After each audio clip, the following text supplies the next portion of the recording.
Vadodara live 24/7 માં આપનું સ્વાગત છે। સરદાર વલ્લભભાઈ પટેલની 150મી જન્મજયંતિની ઉજવણીના ભાગરૂપે રાજ્યભરમાં આયોજિત સરદાર @150 યુનિટી માર્ચ અંતર્ગત વડોદરાના વાઘોડિયા વિધાનસભા વિસ્તારમાં ધારાસભ્ય ધર્મેન્દ્રસિંહ વાઘેલાની આગેવાનીમાં 6 કિલોમીટર લાંબી એકતા પદયાત્રાનું આયોજન થયું હતું।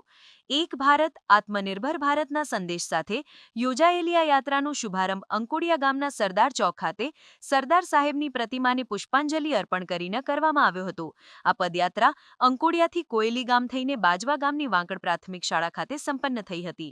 પદયાત્રાના પ્રારંભ પૂર્વે ધારાસભ્ય ધર્મેન્દ્રસિંહ વાઘેલાએ ઉપસ્થિતોને સંબોધતા યુનિટી માર્ચનો ઉદ્દેશ સ્પષ્ટ કર્યો હતો। તેમણે જણાવ્યું હતું કે આ યાત્રા સર્વ સમાજને એક કરીને આત્મનિર્ભર ભારત માટેની પ્રેરણા આપશે। ધર્મેન્દ્રસિંહ વાઘેલાએ સરદાર પટેલના રાષ્ટ્રીય એકતાના વારસાને જાળવી રાખીને આગળ વધારવા માટે નાગરિકોને આહ્વાન કર્યું હતું અને આ પવિત્ર અવસરને રાષ્ટ્ર નિર્માણના આદર્શોને પુનઃ સમર્પિત થવાનો સમય ગણાવ્યો હતો।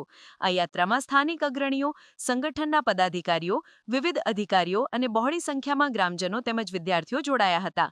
આ પ્રસંગે અગ્રણી રસિકભાઈ પ્રજાપતિ સહિતના વક્તાઓએ પોતાના ઉદ્બોધનમાં ભારપૂર્વક જણાવ્યું હતું કે પ્રધાનમંત્રી નરેન્દ્ર મોદીના સક્ષમ નેતૃત્વમાં સરદાર વલ્લભભાઈ પટેલના આદર્શોને મૂર્તિમંત કરવાનું ભગીરથ કાર્ય થઈ રહ્યું છે। તેમણે સ્ટેચ્યુ ઓફ યુનિટીને માત્ર એક સ્મારક નહીં પરંતુ ભારતની એકતા, ગૌરવ અને સંકલ્પ શક્તિનું જીવંત ધામ તથા પ્રધાનમંત્રીના વિઝનનું પ્રતીક ગણાવ્યું હતું। સમગ્ર રૂટ પર ગ્રામજનો અને વિવિધ સંસ્થાઓ દ્વારા યુનિટી માર્ચનું ઉમળકાભેર સ્વાગત કરવામાં આવ્યું હતું, જ્યાં ધારાસભ્યએ સૌનું અભિવાદન ઝીલ્યું હતું। સર્વ સમાજને સાથે લઈને આ પદયાત્રાને લઈ અને સૌ સમાજ એકત્રિત થાય, સૌનો સારી રીતે વિકાસ થાય અને આત્મનિર્ભર ભારત બને એનું આ માર્ચની અંદર આયોજન કરવામાં આવ્યું છે।